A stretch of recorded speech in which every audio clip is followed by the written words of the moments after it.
Baik, halo semua. Assalamualaikum warahmatullahi wabarakatuh. Kali ini saya akan menjelaskan terkait AKPD.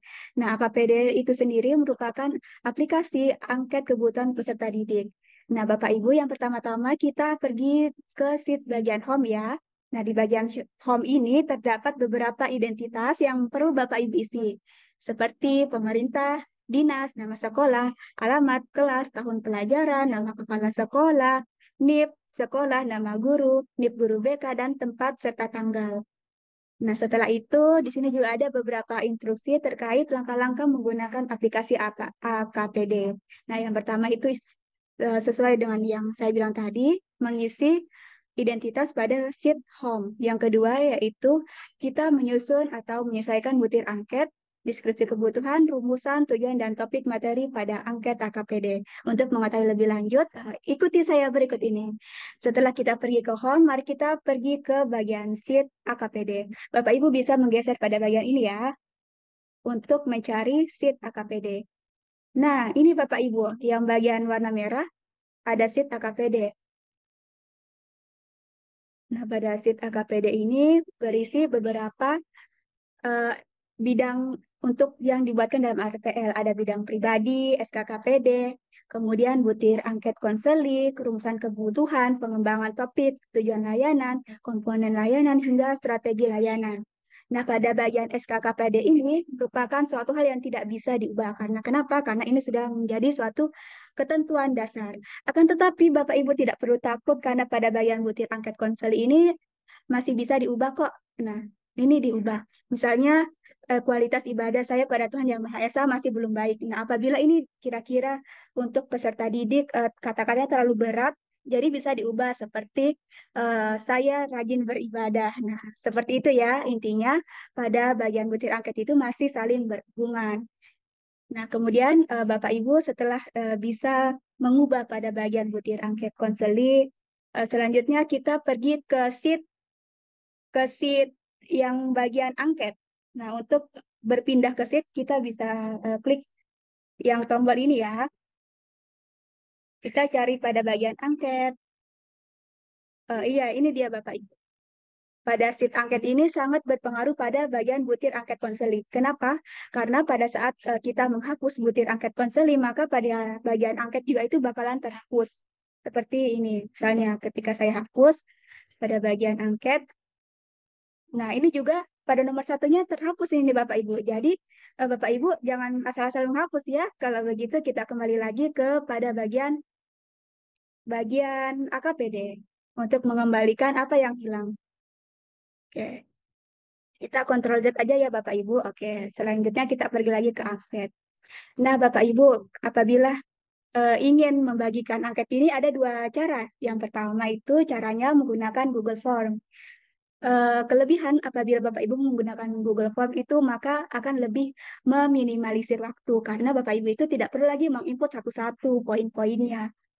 Tetapi apabila kondisi di lapangan itu kurang sesuai apabila digunakan Google Form misalnya seperti siswa yang tidak diperbolehkan menggunakan HP, Bapak Ibu bisa mencetaknya atau mengeprint. Nah, yang menjadi kelemahannya karena pada saat dibagikan dan diprint satu persatu, maka Bapak Ibu itu harus menginputnya secara manual.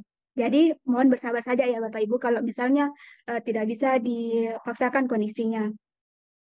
Nah, selanjutnya apabila sudah pergi di bagian angket, kita pergi lagi di sheet bagian entry. Nah, pada bagian entry ini, kita akan melihat nama-nama siswa yang mengisi.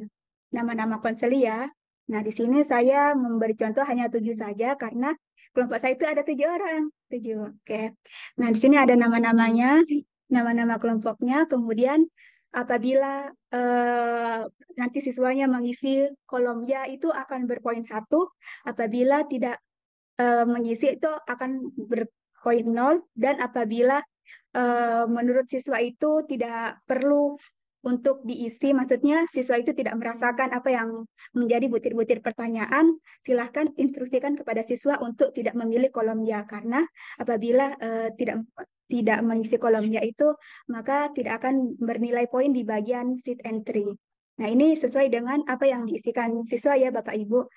Nah, jadi dari angket-angket yang tadi sudah saya sebarkan, Nah, di sini apabila diisi berisi ya bernilai 1 dan apabila tidak diisi maka akan bernilai 0.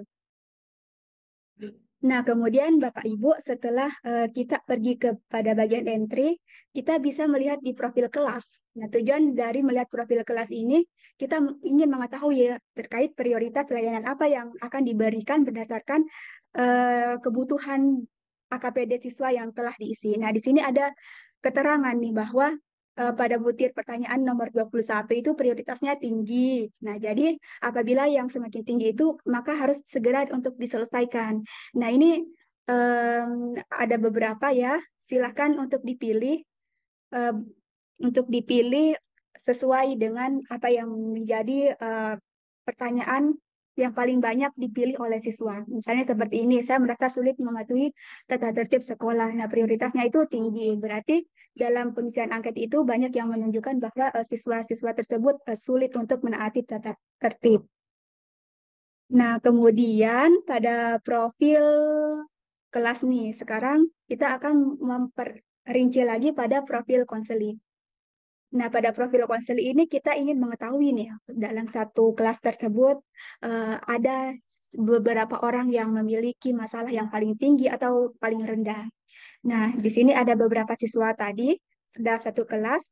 Untuk mengetahui bagaimana yang tinggi atau yang rendah itu caranya mudah kok. Pertama, kita blok terlebih dahulu ya, Bapak Ibu. Kemudian pada bagian data, nah di sini ada tulisannya short. Nah, pada bagian short, kita pilih kolom F. Kenapa pilih kolom F? Karena di bagian jumlah itu kita ingin mengurutkan dari yang tertinggi dan terbesar berdasarkan angka-angka yang ada di kolom bagian F. Nah, kemudian kita pilih bagian largest to smallest. Largest itu kan artinya besar. Kalau smallest itu kan artinya kecil. Jadi dari besar ke kecil, begitu ya? Ya, oke. Nah, setelah itu kita mengetahui ya bahwa di sini nama siswa yang paling bermasalah itu atas nama Syuraya Syarif. Karena dia mengisi sebanyak 33 lembar cek yang bernilai ya. Jadi, ini Syuraya Syarif bisa diberikan layanan konseling individual apabila kejadian seperti ini. Nah, selanjutnya setelah kita ke profil konseling, kita pergi ke deskripsi kebutuhan. Nah, ini ada beberapa deskripsi kebutuhan dari AKPD. Nah, selanjutnya kita juga dapat mengambil petunjuk dari deskripsi kebutuhan ini di dalam bentuk layanan konseling.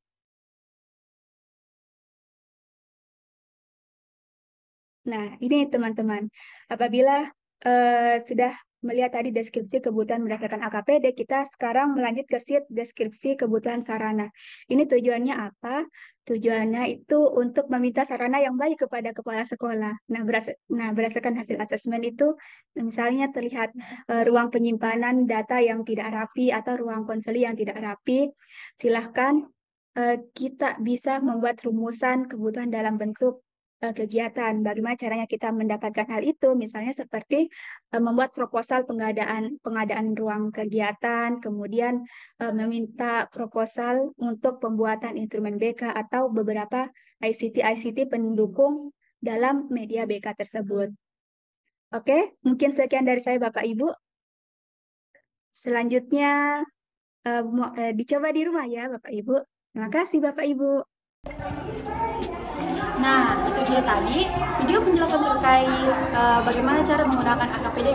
Sekian dari kami. Wabillahi taufiq wal hidayah. Wassalamualaikum warahmatullahi wabarakatuh.